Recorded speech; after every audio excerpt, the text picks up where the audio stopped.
I'm here with my guy, and I want you, man, to start, and I want you to introduce yourself for the people that don't know who you are, and just give them an overview of, where you're from and how you grew up. How y'all doing, man? My name is Charles Olabode Adewale Jr. I go by Action Ade. At this point in time, I'm a multidiscipline creative. I'm a music video director and photographer. I go on like tours and stuff like that. I'm also a 3D animator artist, storyteller in general. My kind of journey is like shifted every. I'm 27. Right. I'm from Harlem in the Bronx, New York City, Soundview, South Bronx. And I'm Nigerian-American as well. My father's Nigerian, Yoruba descent, and my mother is from America, born and raised in Harlem. So I'm like, I'm like in between a lot of stuff. In general, just me myself. What's it called? Yeah, I went to college. Some people find this not important, but I went to college. I was a student athlete. So I had a scholarship to Texas A&M Kingsville, Division II school, for football. And through some circumstances, I got injured. Actually, I got injured during the play, and I ended up coming back home. You know the story. So, and I just figured it out, man. When I was a young kid, I was really into animation and producing. I loved Kanye. I loved Quincy Jones. My father was used to be like DJ. He was before he traveled to America. And he just had like a wide collection of music, and he was a photographer, or at least he wouldn't say that himself, but that's what I think him as, you know what I mean? A couple generations ago, there's certain things that we as Black people, we that's not something that we gonna make any money from. So but that's something that I seen him do. He surrounded me with music and cameras and just stuff, you know what I mean, that kind of imprinted on me, and it kind of set up my likes, and what I was interested in. So when I started going for the pursuit of creating myself, I found myself doing a lot of things related to music and capturing moments, and I've just been blessed to run into people who have found success in mostly the music industry, fashion as well. I see myself as someone I'm kind of in the moments of coming up still. I've kind of crossed paths with a lot of people who have been seeing a lot of success, and I'm one of those people that I haven't really had the chance to tell my story that much about what I've done or who I've been with, or just how I even came to be. So I appreciate you for even having the time to we can have this conversation about just yeah, man. I just listening to just a little bit of it now. It's a when you speak, you can almost feel the passion and the creativity that you have. You know what I mean? You can hear it. So you said that you're a creative director. So where did when do you think that creativity started? I think man, I would say, when I really think about it, so my whole basis, my whole thesis, my whole like thing is innovation. Like, how can we make seamless experiences for everybody, right? So like I'm you know, some people say like, oh, artists don't like science, and like that's all me though. Like I don't know, you ever heard of Mega Man? Oh yeah, look, you know the scientist. I was just getting ready to say, me, when you was talking about the you know, and you was big into animation and stuff, I'm like, that's me. That was me growing up, man. I mean, just, you know, all the, you know, cartoons and all that kind of stuff, and even, you know, Marvel and all that, DC and all that. That's me, man. To me, right, like those things are like just easy ways to show experiences. Like people learn lessons from these things. You know, you're a child, you watch these shows, they put a print on your personality. Yeah. Yep. It's very important. Yep. Like, I mean, people love Disney and all these things. These things have been going on for like, it's the longest running industry. Yeah. You know, so when it got me into like music, because like the things that I was watching, they had different music from different countries and stuff like that. So it just opened me up. Like, oh, okay, this is a crazy way to express yourself. You can teach people values. You can share your values. Yep. You know what I mean, and things like that. You know, but with me, the way it started for me was, you know, my creativity is very fluid. So like, if I see a building, I might get an idea for like some app. You know what I mean? Like everything kind of weaves in and out with me. So maybe, you know, to somebody that is rooted in just like doing one thing, it's like it's all over the place. But it's like all of these things are not singular. You know what I mean? So I like, let me get to that. I played chess when I was very young, right? So like very young, I was like 5, 6, 7. Like I was playing a lot. I played chess when I was in the Bronx. You know, those old men that be playing each other and all of that. Yeah, I was the little kid that'd be like, yo, let me play you, you know. Give me $5 if I win. Little stuff like that, you know what I'm saying?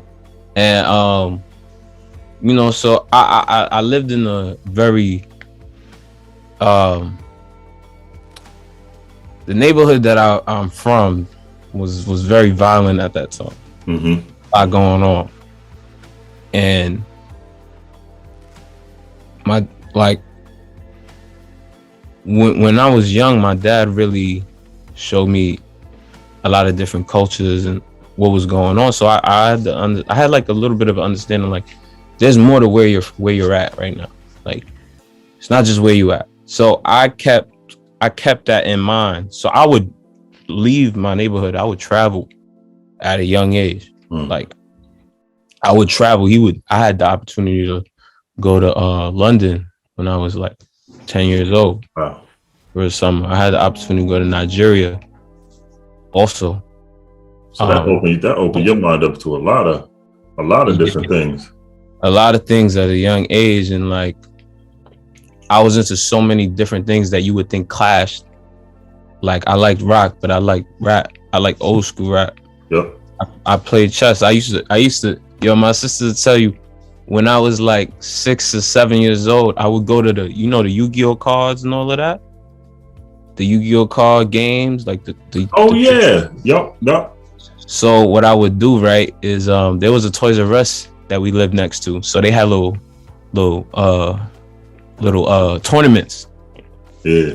And I think this was like the beginning of me like figuring out how to do this and that. It kind of was the basis of me figuring out, okay, I want to use my creativity and use it for business and use it to make other moments for myself. Like, and that's the root of kind of like my whole personality and what gets me into these other things. Because I'll give you a couple instances, but the first instance is the Yu-Gi-Oh cards and chess. That was how I made my little change as a kid. So I would play chess, get a little $10, $20, buy the Yu-Gi-Oh cards, play in the tournaments, beat people, win they whole deck. And then my sister, when I would get the binders, right? And I'm young as hell. Like, yeah. So I would get the binders that you could put multiple cards in, and I would put the cards in them, and I'd bring them to school. I'd be like, yo, what you want? I'm saying I got what you need. Like, yeah, you feel me? Yep. So I would use my creativity for business for myself. You know what I'm saying? Like, all these things is just at the same time. So I was, you know, my little sister, one time I was in the park. She thought I was selling drugs or something. I'm like 10 years old. They like, yo, what's your little brother doing? Like, he be coming people with money in this, like. So that was like the beginning of that. Like, and then yeah, my dad sent me to Nigeria a couple times, and it's a whole nother world, bro. And I was like, just going to ask you, how was that experience, man? So I've gone a couple times, but I actually haven't gone in a while. But so my name is Olabode, right? That is that's Yoruba, right? This is from the Yoruba tribe and language, prevalent in Nigeria and Benin, and it's one of the biggest ethnic groups, like African ethnic groups in the world type shit. Like we in Brazil, we in Cuba, we everywhere. That's why, you know, you say, yo, certain black people, we look similar. Yeah, a lot of that is the tribes are similar in Yoruba. And we got all spread out. Yep, we spread out. So Yoruba was like 30% of those people. Wow. So you hear about like Santeria, all the religious stuff. You know, we in there. Yeah, right. And so that I learned a lot when I was over there about what that is and what my culture is, and like the food, and just like it kind of set me up for an overall philosophy of just like, we all connected, enjoy your life. There's more than where you're at, and there's a community behind you, and there's people in effect that you don't even know. Like, I remember when I came to Nigeria the second time, when I was like 8-9 years old, something like that. We drive to my father's from Ondo State. That's like a little off from Lagos, and Lagos is the most populated black city in the world. Is it? Yeah. So, like, you know, because the population, Nigeria is the biggest, most populated black country in Africa. Now, there's another populated country, but it's South Africa. But South Africa has a lot of foreigners. Right. Yep. So, you know, nothing to slight South Africa, but Nigeria is just mostly just us. It's just us. Yeah. Yeah. Huge country. It's the span of it is about like 2/3 of America, so it's huge. Like, you see that map, that Africa's way bigger than that. Nigeria alone is 2/3 of America. So put that in perspective. I was in Lagos, which is the New York City. It was literally New York of Africa. Like, it's literally New York, Africa. So the same thing you did with in New York, where it's craziness, this and that, people hustling everywhere, all of those things, that's in Lagos. So I left New York to go to African New York, and I'd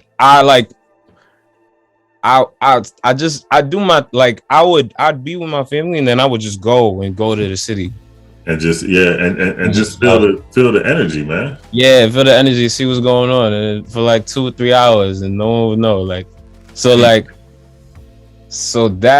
would just excite me a lot. And over there, I got into graffiti. Funny enough, I got into graffiti when I went to Nigeria, Lagos, and that whole culture. So that whole thing. So that became like me. That was like my entry into art. Like, you know what I mean? Yeah, the graffiti. Yeah, the graffiti and all of that. And like Lagos is like it's on the coast, so it's like a water town. Boats, you get on boats. You know, palm trees, all of that. So it was just like, it was crazy. It was a weird experience, man. Like, I seen a lot, bro. I seen a lot of spiritual stuff. I seen a lot of how interesting it is that You know, Africans don't know a lot about Africans in America, except what they see on TV at that time. I see the education, how it's higher level on certain stuff, but they don't teach you about yourself.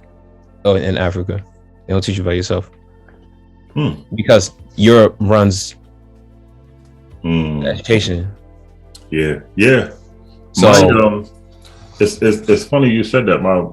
My brother, his wife is Haitian, and before she went through the process to get her papers. Yeah, he was telling me.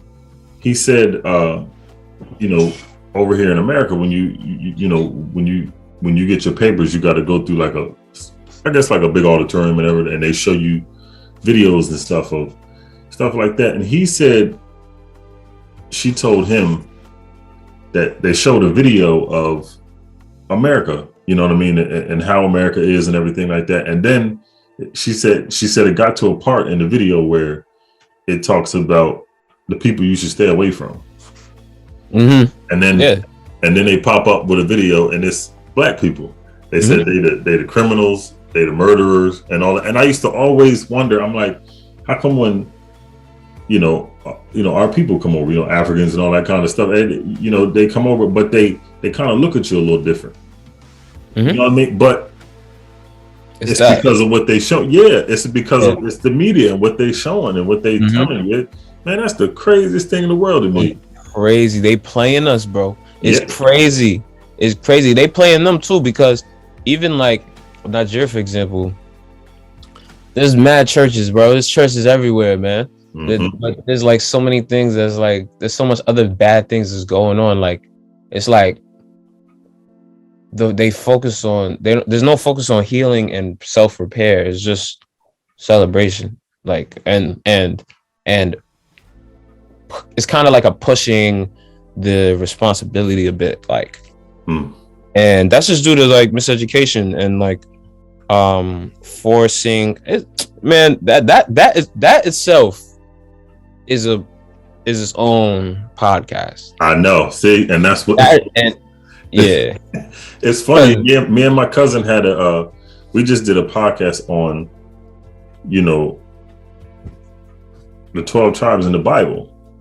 And we talked about all of that, you know what I mean? And that stuff gets deep, man. And I know, and certain things are going to ruffle people's feathers.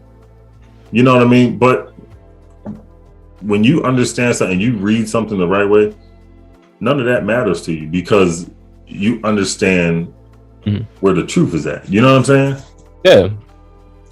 You like, what was you gonna say? Oh, and there's a reason why you hide stuff from people, or you take people's, identity and what their history is, and you switch things on. There is a reason for that. You know what I'm saying? But people they just roll with it is what it is. No, it's not, man.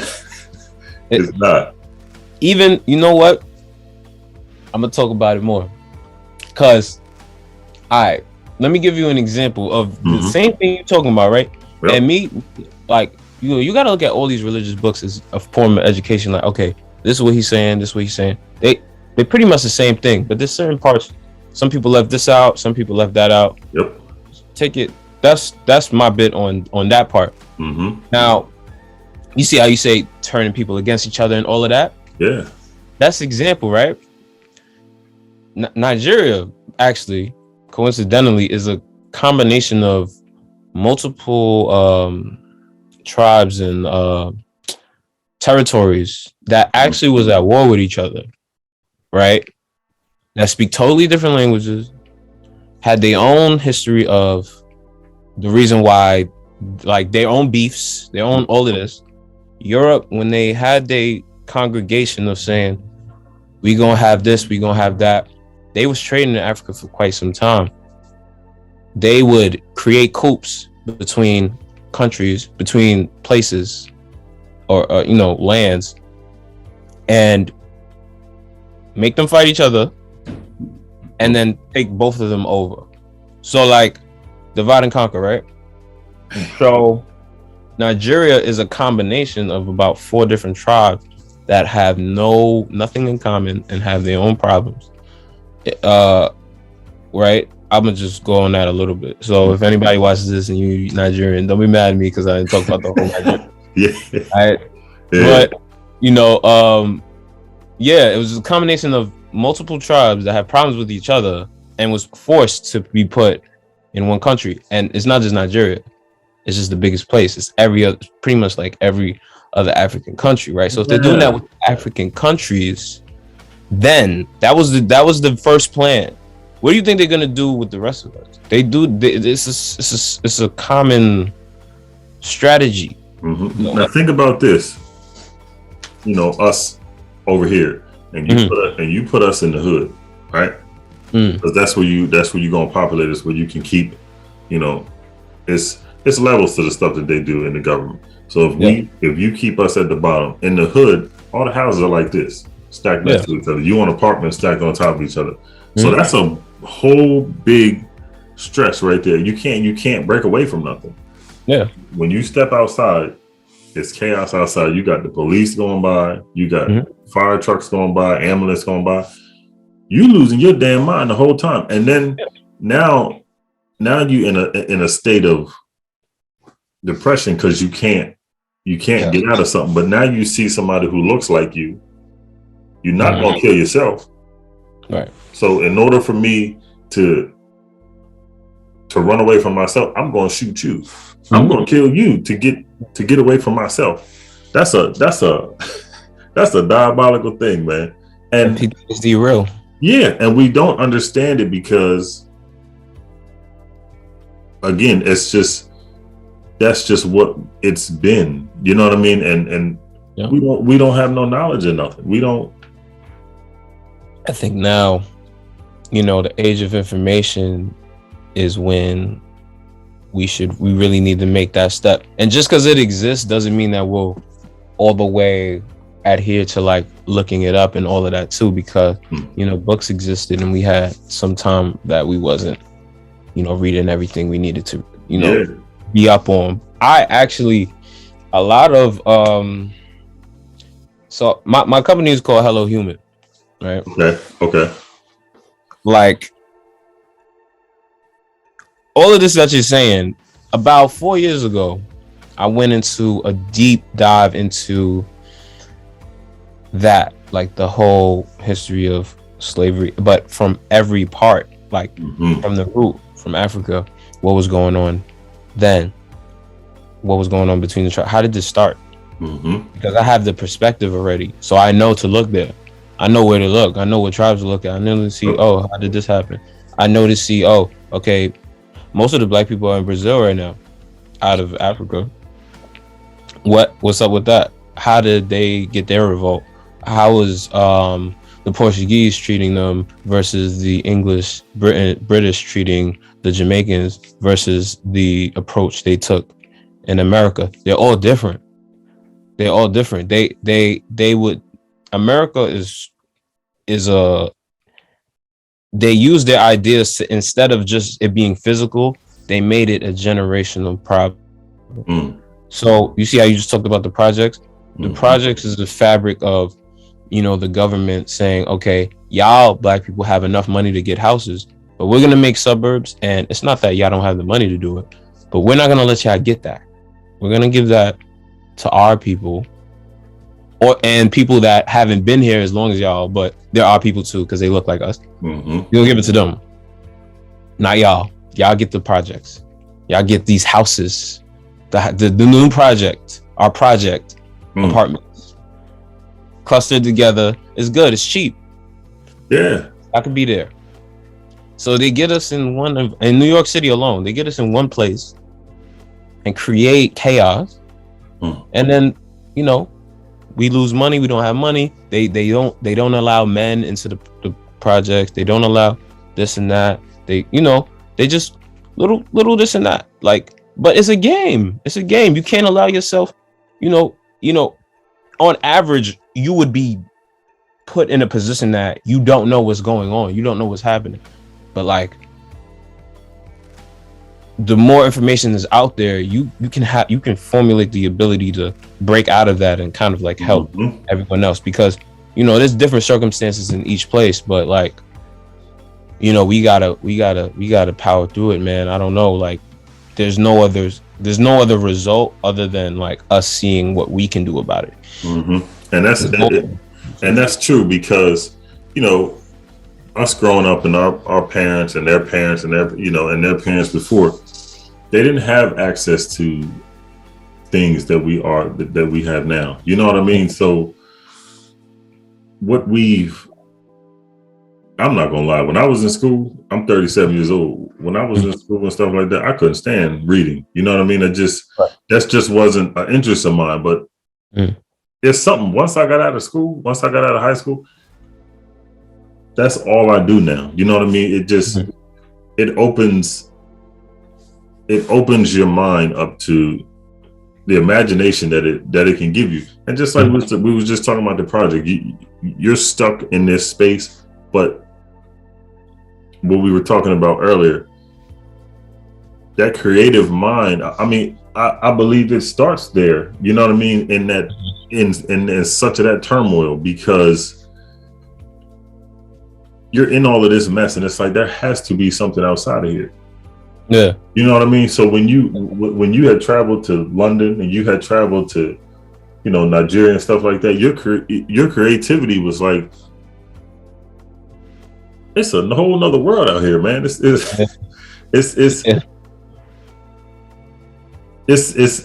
crazy. And then, for you, going back to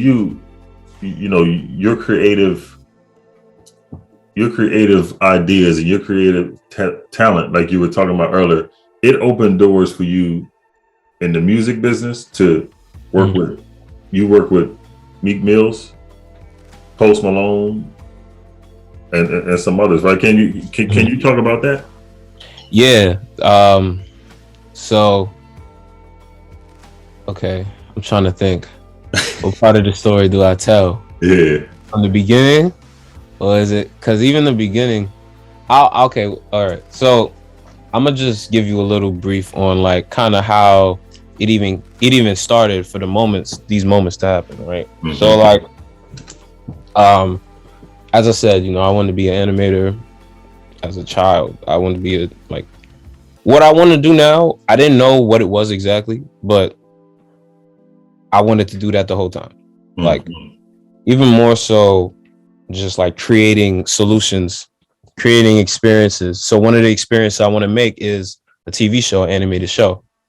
So I studied chemical engineering, and I was just diving more into, at the time I was diving into health and like for my own body, to taking care of myself, and kinesiology, as well as architecture. And while I was doing that, while I was in school, me and my friend, we would go to the library, and we was big fans of like ASAP, right? And like I was into fashion. I was always into fashion. So there was this show called Places Plus Faces. It's on YouTube right now. Like I would watch it. They would have concerts, and they would be with like ASAP. They would be with Wiz Khalifa, Ray Strumming. They'd go to Japan. So I would look at that. I'd be like, yo, damn, this is like kind of what I wanted to do this whole time. Like, yeah. Because to me, before I even started any of that, when I came back from Nigeria, I started doing graffiti, right? So, what I would do is after school, I would leave school. I would go downtown. I'd go to Soho. I'm like 11 years old.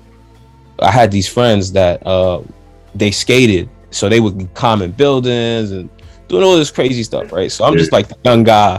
Like, I bet I could do it too. I'm with y'all. So I just try my little, they used to call me like young rock star. Like I just do my little graffiti and, have my little fun and all of that.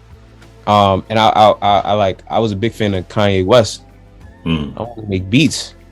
I was like, I wasn't really into rapping like that.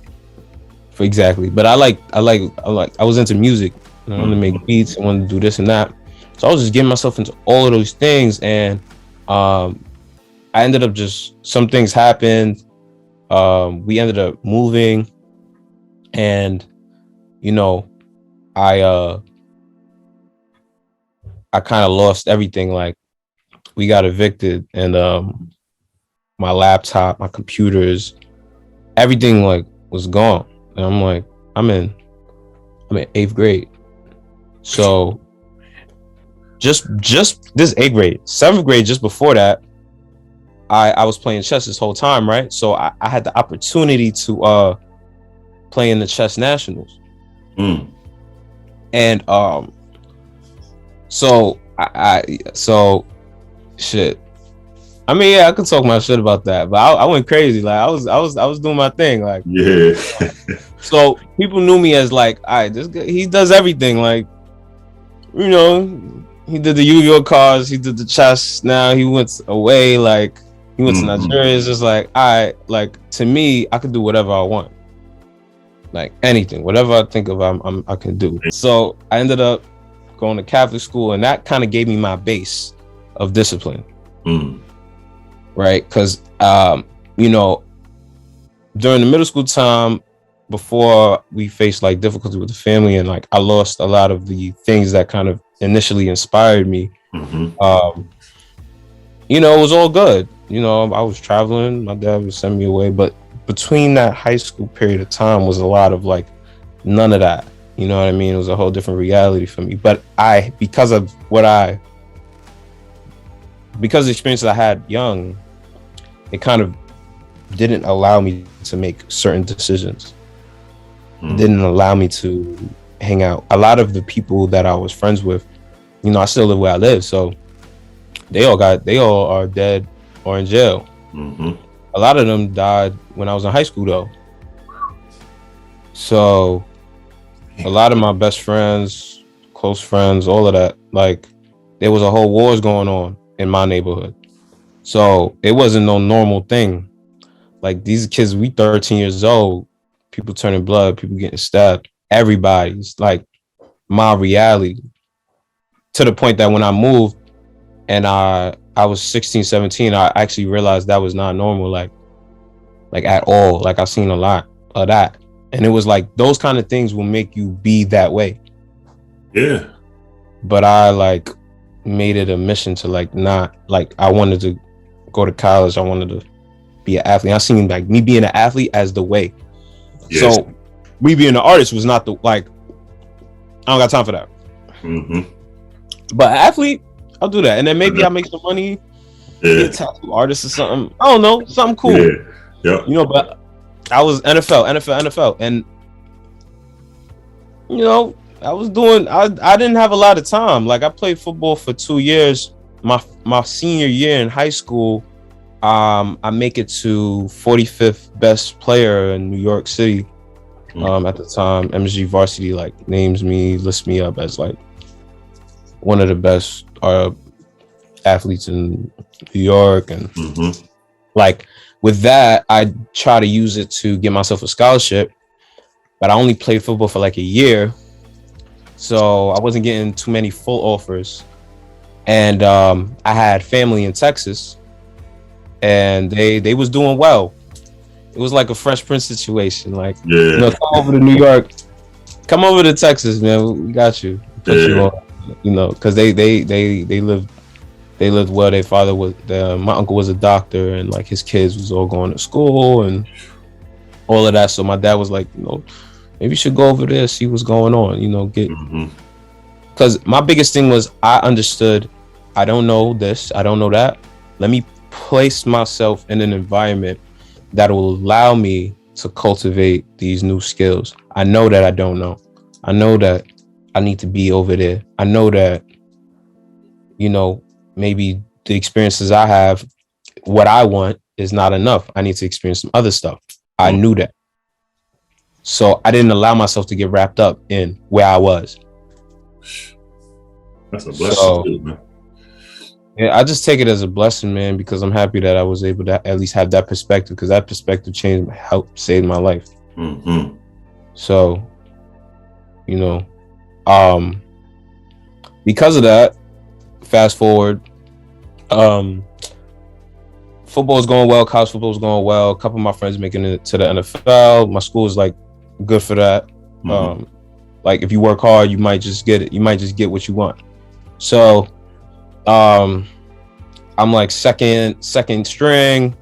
Long story short, I get hurt I make a big play and I get hurt at the same play. I don't know if you're familiar with football. Oh yeah, that's my sport. So I was a defensive end in high school, but I'm 6 feet and I'm in Texas. So I'm a linebacker. You know what I mean? Right. Yeah. And I got big, all of that, 250. I'm 6 feet, man. So I was a non-technique. I seen the screen so fast that I intercepted. The running back clips me from under, and I fall and I tear my ACL. So most common injury in there too, man. Yeah, and I broke my meniscus in high school too, but I never got surgery for it. So it was like on the same leg. Yeah. And I was having little troubles, but whatever. But long story short, put me in a dark place. And I had a partial scholarship, so that full scholarship wasn't working when I was injured. So I had to come home. This is in the wintertime. By February, I'm back in New York City. I'm like, I'll be here for like 6 months, 8 months, whatever, and I'll go back. And that's the beginning of all of this. I'm not gonna lie. The second I come back is when it just starts, because what happens is I work for this elevator engineer named Melky Ahmed. He's a Moroccan guy, crazy man, crazy. He needs his own show. If I ever make a show, he gonna be one of the people, because he was like my first example of someone who was like an intimate level of someone who was completely a boss. Like he had at least a couple mil, but he had his own shop, mechanical shop. He made engines for elevators. So this is my first job, like, ever. So I'm with him on the 50th floor of this super rich condo, breaking down the elevator engine. And I went to school for engineering, but I don't know nothing about none of this. Yeah, for real. He questions everything that I thought I wanted to do. Like everything. He was the first question, like, why you want to do this? You want to play, you want to do this, you want to do that. What, you want to make money? You want to live your life? You want to travel? You want to do these things? Like, he was like an older version of like something that I liked and I wanted to do with my life. Like, he traveled the world and he made his own money. So that time I spent with him was very important, and I got a lot of perspective just running a business in general, and it made me want to create something for myself. So that sparked the real fire into me making my own clothing line. And the basis for my clothing line, it was originally called For Humanity's Sake. And I was doing a lot of research on us. I was doing a lot of research on slavery and African struggle during the 1500s, learning about different dynasties, just like everything that happened before. And it made me find out what was happening during, and the whole process, and the brainwashing process, and all of those things, right? Real, man. To the point that it made me, like, I had so much hate in my heart, man. It was there's this saying that to be aware of what's going on in Black America, for a Black person to be aware is to be angry. And I was furious. I couldn't even, the amount of, I was literally forcing myself to learn everything that really happened. That's what I was doing. And I was like, okay, this is how I'm gonna put it out through my clothes. So I made like t-shirts. I made like graphics of like lynchings, and I would make them angels, and I would just wear that And I was just like stare white people in the face, and like I just like figure out. I try to put together stuff like events and stuff like that. So that was like my pursuit into art / activism / just like all of these things. That was like the first step, and over time, I ended up getting a job at this graphic place because I would just keep making different clothing, different shirts and shit. And they was like, yo, we'll give you a job in the summer, springtime. So I get the job. I'm working for this print shop, and this kid from Parsons, I meet this guy from Parsons. It's the School of Design, right? And I'm having a conversation with him, and he says, yo, you know, have you ever heard of Virgil Abloh? And I'm like, nah, who's that? You know, he tells me, oh, this Kanye's creative director, like he's from Ghana, this, that, and the third. He's just like, yo, you know, you might have some parallels to him. Like, check him out. Just check him out. So I checked him out, I listened to what he's talking about. I'm like, you know, maybe I should I remember what the person I was working with used to tell me, and he was like, why do you want to do these things? Like, you have to have a reason. You don't just do it because you want to make money, because you won't make any money. You won't be happy with yourself. You know, he would tell me about myself. Like, this is what you want. This is what you like. You should figure it out on your own instead of letting people tell you what you want to be, what you should be. Because a lot of, you know, my dad pointed me in the engineering direction, and I liked it. I liked the science and technology of all of that, but there was something that was missing in it that I wanted specifically. And I kind of wanted to, what I want to do is like I said, make experiences for people, right? So I want to do engineering in a way where it's like I'm engineering experiences that people have. So if we're in Africa or whatever, I'm engineering, you know, a better energy system for a village. I'm helping with that.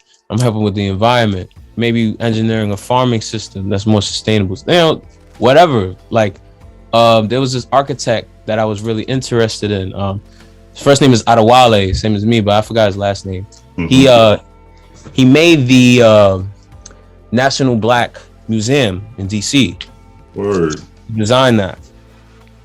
And around 2016 was when like they was talking about that. So I started looking into what he was doing, and I was like, maybe I want to do architecture. Like, maybe this is a good way for me to do this and that. So I saved some money up. I finished paying off. I owed like $12,000 to school. So I was in jail. Like, I'm doing all of this, but I'm not sleeping because I'm working every day. And I saved some money up. I go to Parsons. I take a class, a 3D class in Parsons. And yeah, man, like, so once I get into Parsons is when I really, during the summer, it's 2016 is when everything starts to happen with entertainment right now. Because what happens is I put myself in architecture, so I start downloading 3D programs. And this is before any video, anything. I started downloading 3D programs. I'm making my clothes, so I think I go to Parsons, so I'm thinking of like a short film, a student film, and I get a whole idea, I get a whole treatment. And this girl that I was talking to at the time was just like, "Yo, you should make it you should shoot it yourself. Why not?" So I'm like, "Word, you right. All right, let me learn how to edit. Let me learn how to do this and that." So editing is that's some tedious work right there, man. I tell you, bro, it's crazy. Like, it's its own. That's a whole discipline alone. That'll take up all your time. All your damn time, man. I started learning and editing these videos that I'm doing. I'm putting up on my YouTube, and just you know, just these hour and a few minutes, just that little bit of time, I'll be like, yo, this is yeah. You gotta look at every single thing. Yeah, man. More than once. Yeah.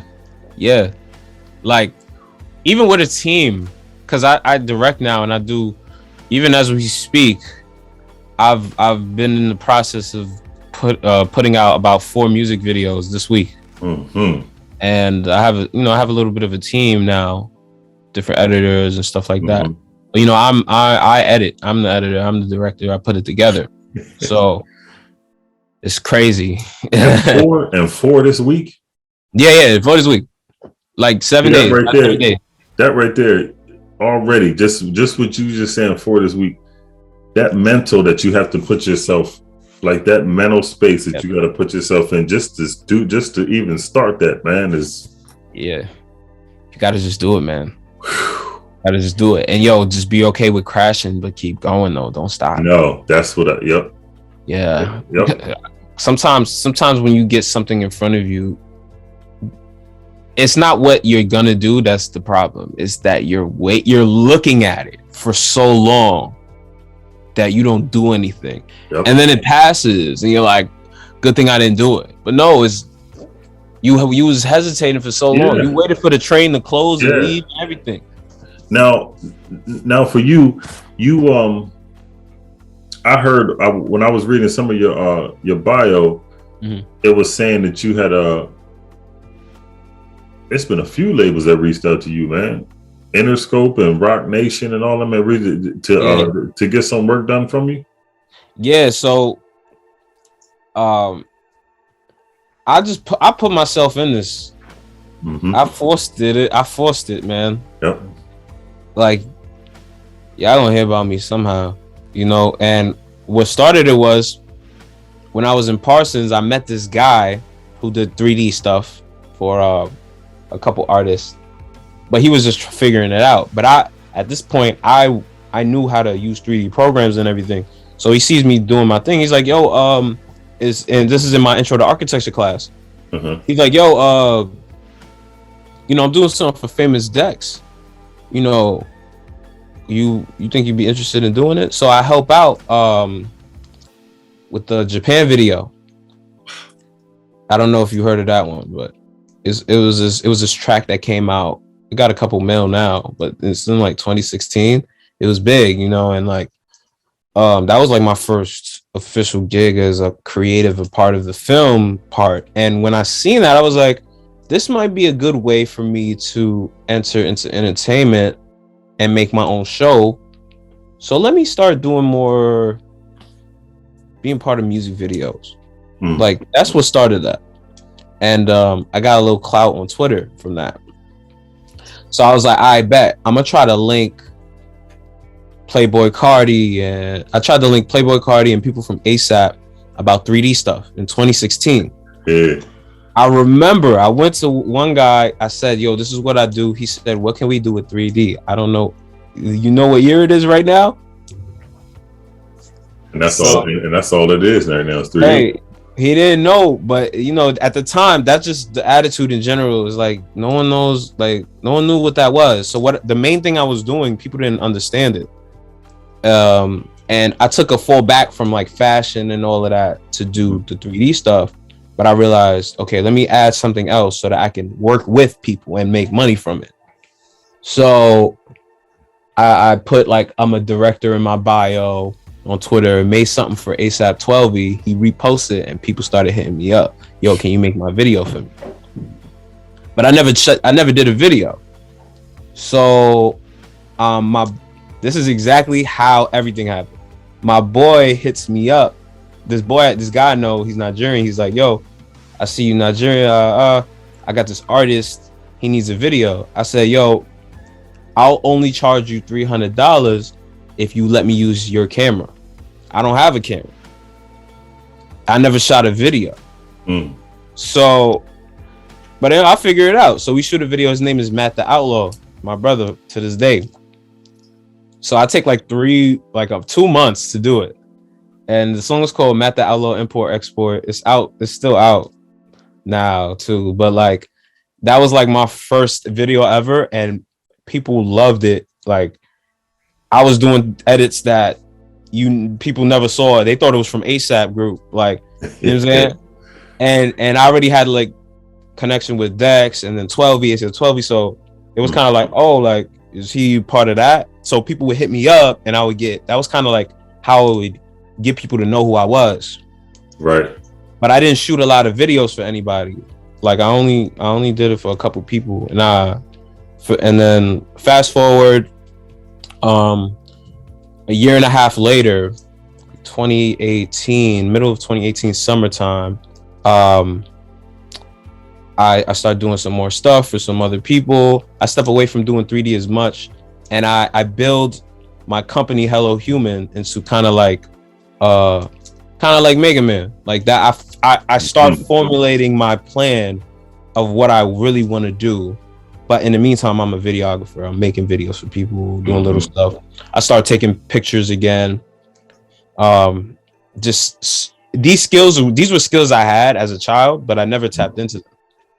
So now I'm doing it professionally, and people are loving what I'm doing. So I just was building my name in New York a little bit. But what gave me the jump and how I even met Swae Lee was in 2019. I met this guy named Yo Sig, and he's a part of the collective When Smoke Clears. When Smoke Clears is a fashion and creative company named by my boy Thermal. Thermal is he just was named in Forbes a couple days ago. He's a young goat from the Bronx. Like the people I have around me are legends. You know, like I that's like the people I've aligned myself with are really legends. Like, and they was in their bout to becoming that, and I met them, and they inspired me to go harder. So what happened was, I was working with this group, part of this group called Block Boys, and we're like a creative, like 10 artists, and I was making music videos with them. My boy Iceberg Slum, and Matt the Outlaw. We was just creative directing a whole lot of projects, and I ended up meeting Yo Sig and When Smoke Clears, and I do his music video for him.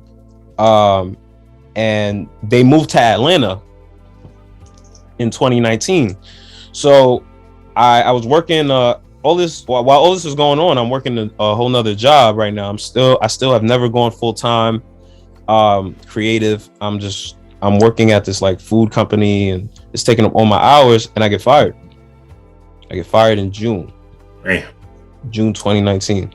And I was already done, but I was like, this was like, you know, when you about to leave your job, but you're like, all right, 2 more months, I'm gonna run it up. Yep. Run it up. I'm gonna work like 16 hours every day. Yeah. And I'm out. Like after this summer though, like, cause I just paid all my bills, I paid all my debt. Now I don't have no bread, but I have no debt. So I'm like, I bet. And that week I get fired.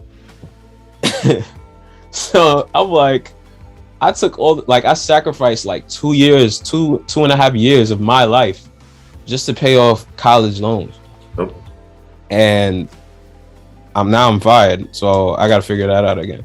I tell him, Thermal of When Smoke Clears, yo, I got fired from my job. He buys me a bus ticket to Atlanta to stay with him. He's like, yo, come, there's a lot going on over here. I'm like, all right. Little do I know, he's a part of this whole you see what's going on in Atlanta right now? Right? Like Atlanta's becoming like a small New York or LA type, like a whole movement type joint. Man, I'm gonna tell you, they're not even done. And in 2019, I seen that, but you wouldn't know that unless you went there. It's Black Hollywood for real. I walked in, and this is literally 2 days after I get fired. So I don't even know how to function as a full-time creative. Like, you know what I mean? I've never had so much time to myself. Yeah. Yeah, for real. So yeah. I'm just out here, and but I have the skills. You know what I mean? I've been doing this 3D thing for all this time. They didn't even know that I was doing all of this stuff. Like, even at that time, I was already working on a game. I was already but no one knew me like that. But I was doing videos and stuff. So it's like, oh damn, shit, you could do all this shit? Yep. Like, wait, he's the one. Yep. You know what I mean? And like, so it starts happening like that, and everybody's black. Everybody, you know, it's like, oh, all right, cool. we're gonna put you on. We're gonna put you on to this and that. So I started working with they was really closely associated with like Slime Cito and a lot of up and coming underground people that's like they're not popping now, but the people who are lit, they was looking up to them at that time. So it was very instrumental figures that I'm around right now. So people are meeting me and saying, okay, you around them, you that young gun, like, all right, like I'm gonna give you an opportunity. Yeah. And this is really the beginning, because what happens is Thermal ends up becoming a creative director for Fat Man Key, who is I don't know if you heard of who that is, but Fat Man Key kind of like put on Playboy Cardi to AUG to ASAP. Fat Man Key was like an instrumental part of ASAP in like 2016. He helped put on Post Malone. He helped put like he's important to these people that I actually just so happened to work with after the fact. He was like, they go like, damn, he just, you know, he had his own demons and difficulties. And but during that time, he was like at his second, third run, you know what I'm saying, trying to get out there. And I started doing little projects for him. I made like a 3D mold for him for his chain. I was making my game. He introduced me to like almost all the label people that I've recently met. Like I met FKI. We go to LA. Sorry.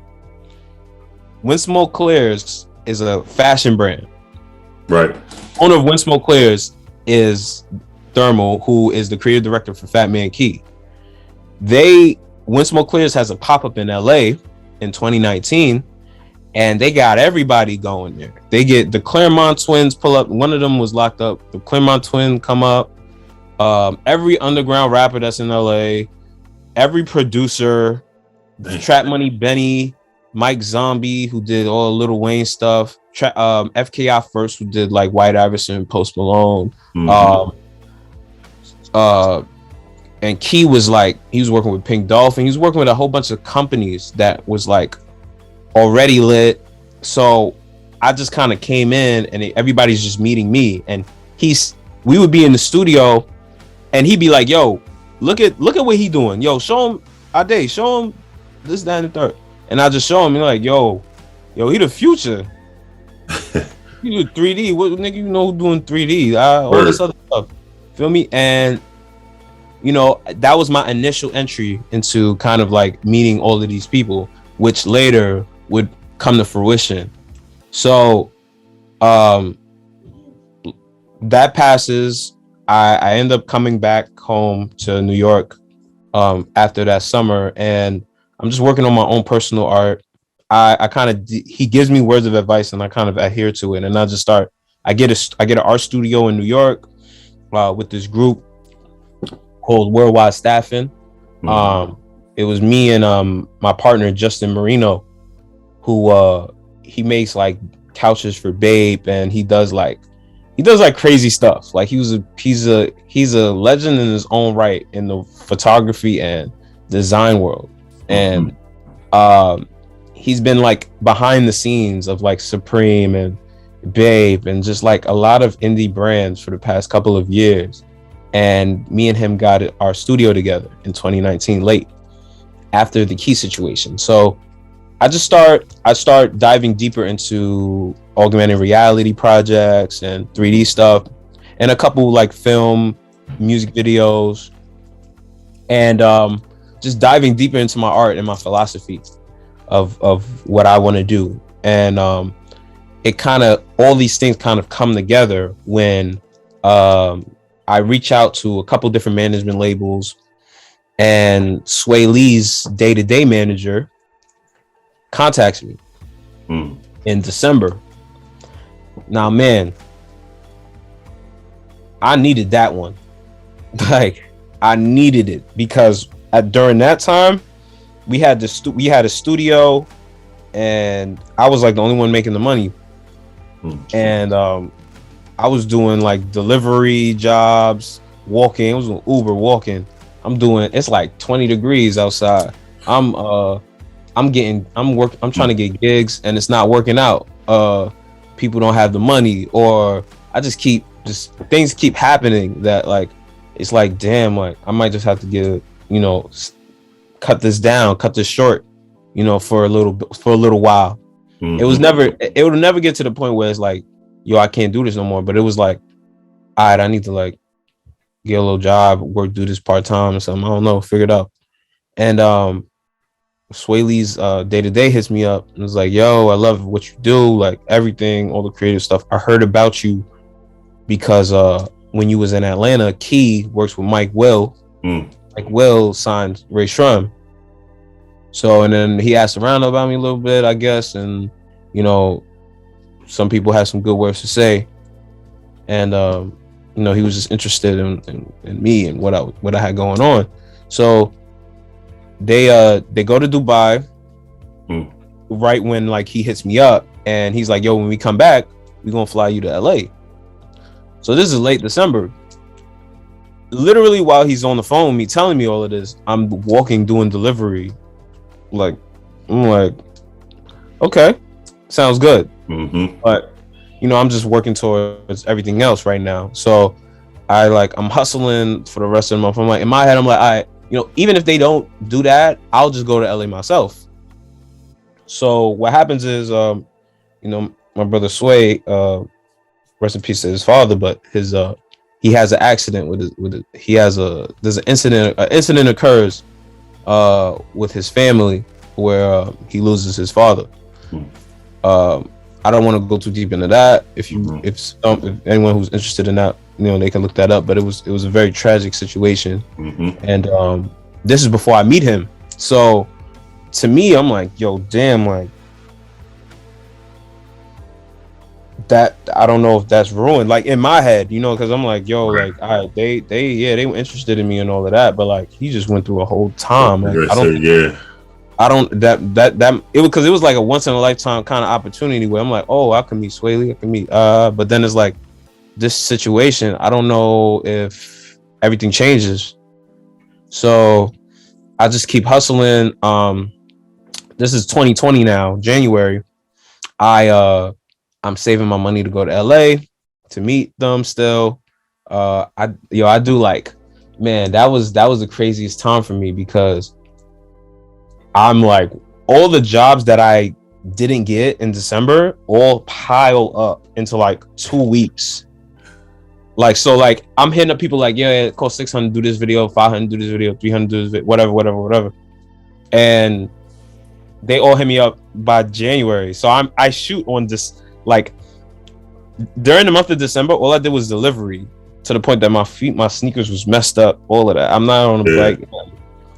And on December 31st, 2019, I was doing Uber, right? They tell me, yo, you've been taking too long to do your deliveries because it was on foot. So they cut it off. So I can't work now. Like, thing that I was doing, working, kind of the little hustle on the side is cut off. And same situation, like me getting fired. Like, damn, I'm trying to go to LA. I only got, and I look it up. They about to go on tour with Post Malone. So I'm like, this is the chance.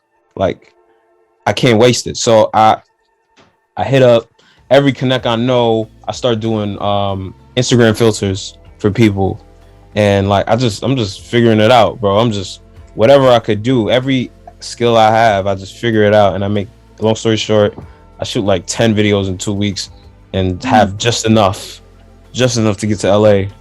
Even if I just meet them and go back home, like it's gonna work, whatever. I just I have the belief. Like, I did this, I have enough to like go and come back, and I'm gonna like just fulfill that mission. And then if that doesn't work, I'll do my fashion stuff here, whatever. I'll just figure it out.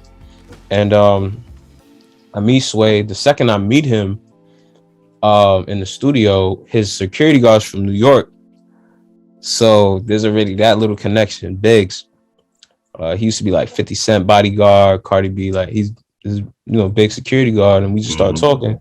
So we get the familiarity out the way. Swae already liked what I was doing with like my AR projects and stuff like that. He was just into it. And I told him what I told you, I want want to create these experiences, man. I want to do this AR stuff. I want to do this 3D stuff. I want to make my own TV show. I want to, you know what I'm saying? Like all of these things at the same time. So he was really interested in just my mentality. Key is a musical genius. He was working with Neptunes while I was with him, and he was like Pharrell and Chad and like that whole group. And while he was talking, I realized that other than you know, content, video, I'm into the music process. Like I have something to say about it. I have this little note, like nothing crazy, but like, yo, you should probably say it like Fela Kuti in the 1970s, this song, use this cadence. Right. You know what I mean? Like just like little stuff. Cause I've done my own education. And while I was with Key, I made sure I did a lot of that. Like he really gave me the textbook. Like you need to do this every day. You need to be a legend. Yeah. like for real. Like stop kind of being no, you need to be a full on legend, bro. You need to do all of this research the same way all of these great people do, like, and everything you want to do. So if you want to do music, all of that, you need to do that. You need to show your passion, bro. You need to be able to communicate that to people. What's your view on the future as it relates to, like, I guess you could say, like, creative direction? Like, I would say, like, you know, people are focused on the digital age renaissance and everything. But like, okay, yes, but I feel like it's just like I said before, like, let's make experiences as seamless as possible. So if it's a tour, like, let's give them some more experiences. Let's upgrade the tour stage. Let's make some crazy stages, man. Let's make like boxing rings, WWE shit. Let's do like you know, in like the 2008s when when Kanye he had or U2 when they had like the big stage in the middle of the arena of the whole stadium. Let's do more of that. Let's do crazier tour experiences. Let's even creative direction in general. There's so many different principles, but like, you know, let's incorporate some more fresh ideas. Let's get some younger people on board. You know, a lot of these guys are old, man. You know, and they're great. They're great, but let's get some new blood in there. Yeah, you know? Some new ideas, man. New ideas. Let's get some diversity, man, but not like forced diversity. Like, yeah, you know, we need to fill out quota. Nah, I need the guys, you know, from India, from Africa, from Compton, from South Bronx, from, you know what I'm saying? I need us to, like, let's figure out how we can get in these industries and there are a couple of us already in there. We just gotta like unify our ideas more. So let's figure out how we can work together, you know. I just feel like, man, we can't lose. Like, do what you feel like is right, you know. Figure out an idea, build a community, and make what you think about together and see what happens, you know. I really want to help.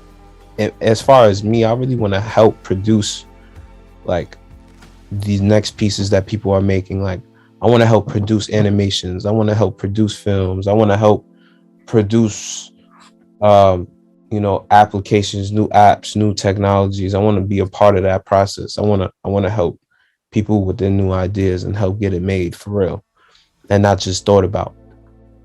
Like, I want to help these things come out into fruition. However part of that process I can be a part of, you know, because that's my thing. My thing is just like, I want to be a part of the process, whether it's making music, you know, or it's just making the greatest film or the biggest album, whatever, biggest tour. I want to be a part of that process. I want to help refine it, you know. And I feel like that's one of my purposes. My purpose is just, you know, Swae said this to me a lot. He said, provide the vibe. You know what I'm saying? I want to provide that. I want to help provide that vibe. What was I getting ready to ask you? I forgot that quick.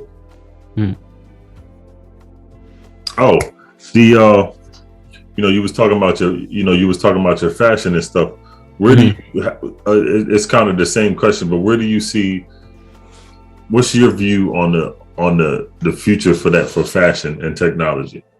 I feel like art is important for human interaction, right? Mm-hmm.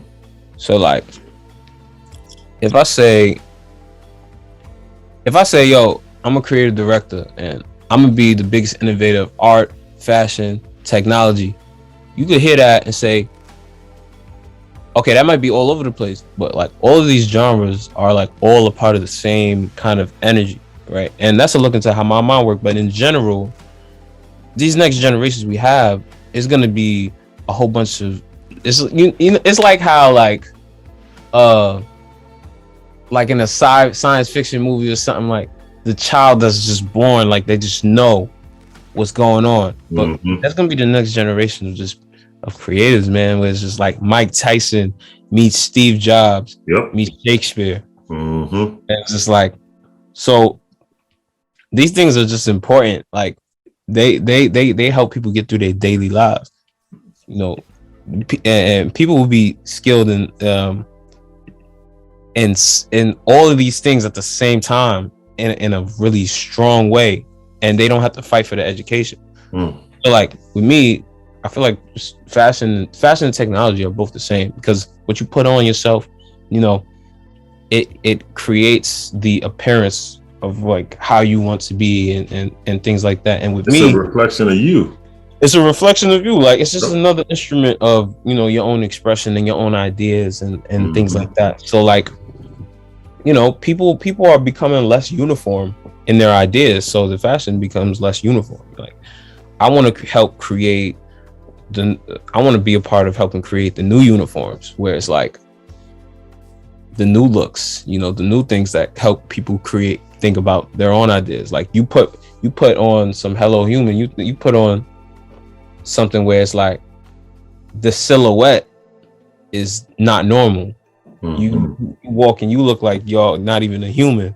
You know, the shape and form of the cuts of the sleeves and the way everything goes, you know, it's just like it puts you in a different zone. You know, you see someone in the street wearing that, it might inspire them to come up with some crazy idea. And someone like me, you know, walk in and see them wearing something that I made or something that I helped produce or whatever, might get them some idea for a TV show or want to make a movie about people who look like that. But like, you know what I mean? Just helping spark change and ideas. I just want to be a part of that. You know, I just want to be like an art dealer, man. Word, I know. So where can they find you on social media, man? Yeah, you can find me on Instagram, Action Ade, Ade. I'm also now on OpenSea. Just made like I officially publicized my first NFT project called the Cyber Stars. So I'm gonna be dropping something like pretty much every week. I'm working towards making this game for my brand that I've been kind of building up for like 2-3 years now. But you can find me on OpenSea, Action Ade as well. Instagram is like the main way to contact me now. I previously had a Twitter. You can also find me on YouTube. Hello Human with a V instead of an A. So HELLOHUMVN online. You can find me on that. Those are like my different socials and stuff. All right, man. Look, I'm gonna tell you, I appreciate you, man, for coming on my podcast again, man.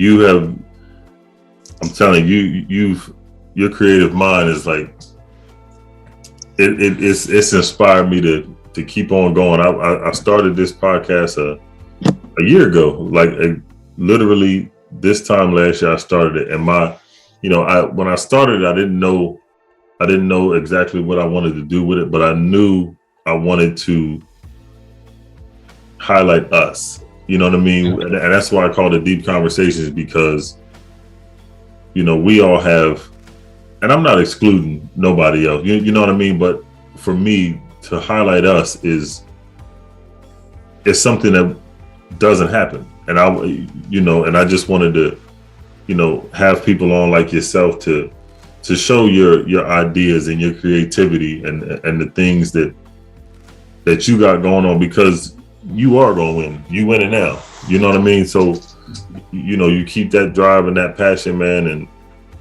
you know, I'm gonna start following you. So you're gonna see me on Instagram and stuff. I'm gonna pop up. So and we gotta get together one day, man. For real, man. Yeah, we gotta sit down again. And I want you back on this podcast, man. We can sit down and chop it up again, man. Keep on rocking.